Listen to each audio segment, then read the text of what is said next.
اللہ رب العزت نے جو زکوٰۃ رکھی ہے 3 طرح کے جانور ہیں، اونٹ، گائے بھینس کی نسل اور بکری بھیڑ دمبے کی نسل۔ اس میں صرف اشارہ کرنا چاہوں گا کیونکہ وقت کم ہے، آپ احباب اس پہ ذرا باقی تفصیل چاہیے ہو تو مل جائے گی۔ 5 سے 9 تلک اگر اونٹ ہیں تو پھر بکری 1 لگے گی، 1 سے 4 اونٹوں پہ کوئی زکوٰۃ نہیں۔ اس کے بعد 10 سے لے کے 14 تلک 2 بکریاں، 15 سے 19 تلک 3 بکریاں، اور 20 سے لے کے 24 تلک 4 بکریاں۔ اور اگر پھر اس سے زیادہ ہو جائے 25 سے 35 تلک تو اونٹوں کی جو بچے ہیں یا جانور ہیں یا ان کی عمریں ہیں، 1 اونٹنی ہوگی جو 2 سال کی ہے، اسے بنت لبون کہتے ہیں۔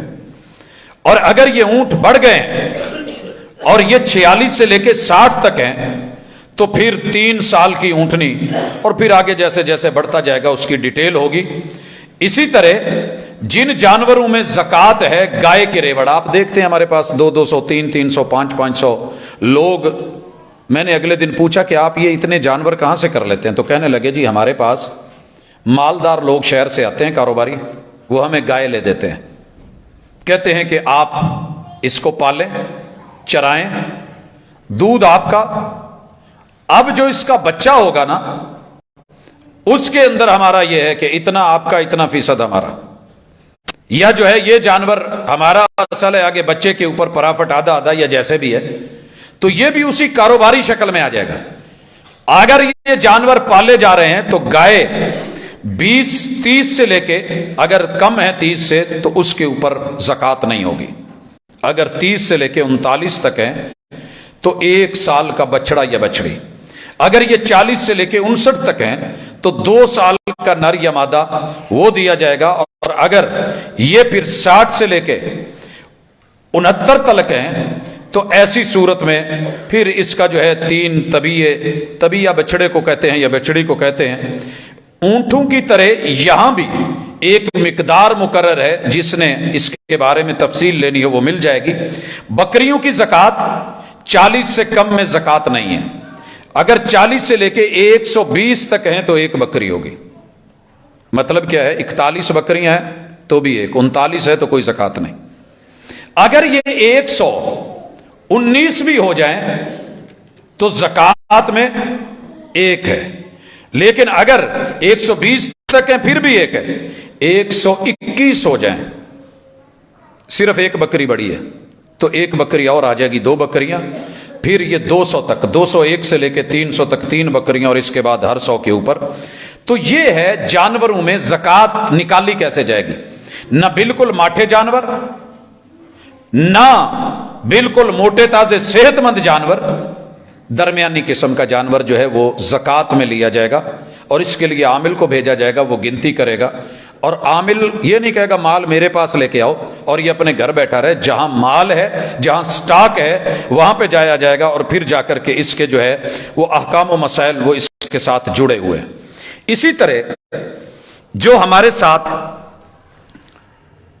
سونا اور چاندی ہے، یہ آپ جانتے ہیں، سن رکھا ہے کہ 7.5 تولے سونا 87 گرام کے لگ بھگ زکوٰۃ ہے۔ اگر اس سے کم ہے تو زکوٰۃ نہیں ہے، اس سے 1 رتی بھی اوپر چلا جائے تو زکوٰۃ ہے، اس سے 1 رتی کم ہو جائے تو زکوٰۃ نہیں ہے۔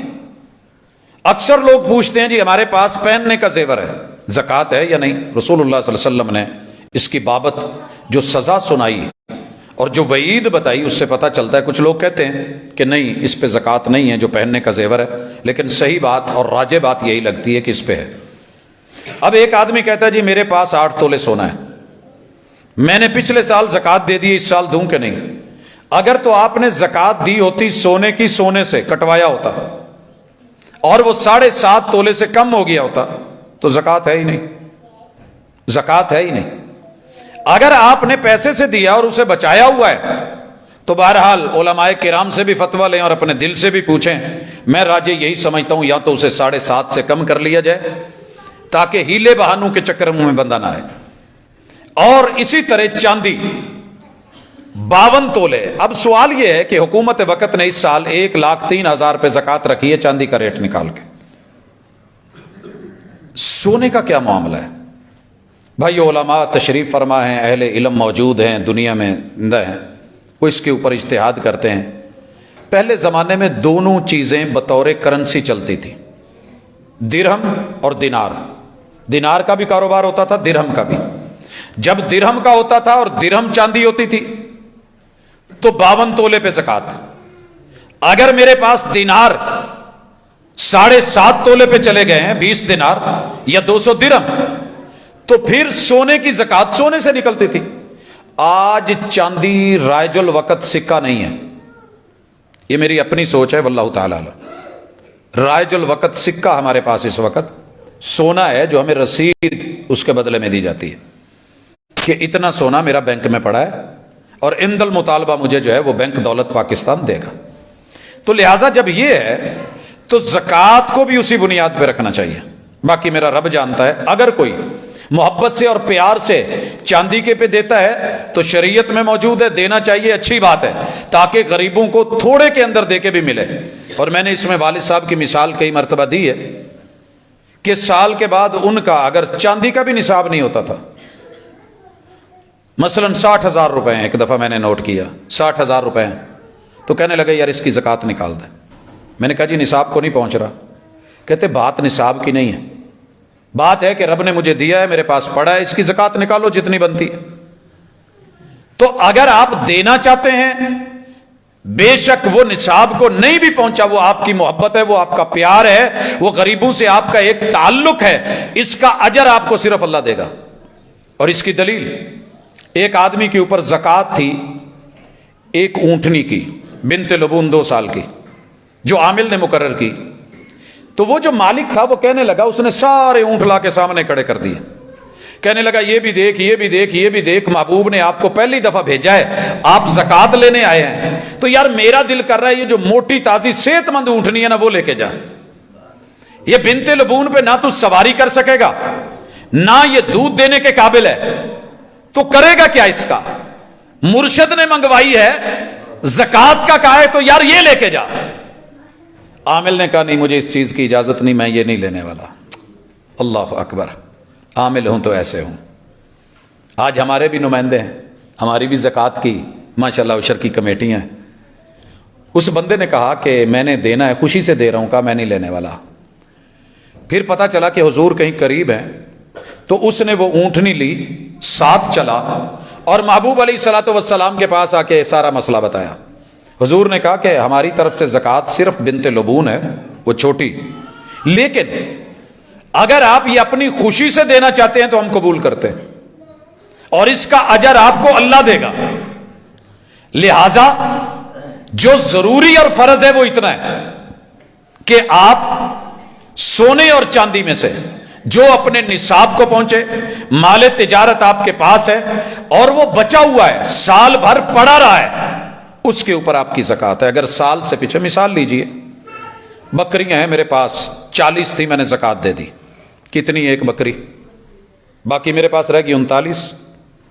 اب میرے اوپر ویسے ہی زکوٰۃ نہیں، مجھے کسی نے 60 بکریاں گفٹ کر دیں، ہبہ کر دیں، یا میں نے کوئی کام کیا مجھے اس کے بدلے میں مل گئی، جیسے وہ صحابی دم کر کے آئے اور 30 بکریاں ملی۔ اب ان کی تعداد کتنی ہو گئی ہے؟ 100 ہو گئی ہے، اس میں بکری لگتی ہے۔ کسی نے مجھ کو بکریاں دے دی 80، تعداد ہو گئی ہے 119، کیونکہ ایک بکری پہلے نکل چکی ہے، پھر بھی میرے اوپر زکوٰۃ ایک ہے۔ مجھے بکریاں دے دی کسی نے 100، تعداد نکل گئی 120 سے اوپر، اور یہ 6 مہینے کے بعد، ابھی سال نہیں ہوا تھا۔ تو اگر سیم جنس ہے تو فقہا کہتے ہیں کہ اس میں سے بھی زکوٰۃ سال پورا ہونے کے بعد دی جائے گی، بھلے بعد والی بکریوں کو 6 ماہ کیوں نہیں گزرے۔ لیکن اگر جنس الگ ہے، خیر یہ ان کی الگ چیز ہے، لیکن ہمارے پاس سال کا آپشن ہے۔ اگر آنے والے سال میں ان پہ سال پورا ہوتا ہے، میرے پاس وہ بکریاں موجود ہیں، وہ 60 ہیں، وہ 120 ہیں، وہ نصاب کو پہنچ رہی ہیں، تو میں اس پہ زکوٰۃ دے دوں گا۔ باقی رہ گیا وہ مال کہ جس پہ سال گزرا تھا، میں نے زکوٰۃ دے دی، اگلے مہینے میں میرے پاس اور سٹاک آ گیا، اس سے اگلے مہینے میں اور آ گیا، کرتے کرتے پورا سال 11-12 مہینے میرے پاس سٹاک آتا رہا ہے، اس پہ کیا کروں؟ شریعت کہتی ہے کہ اگر تو آپ کے پاس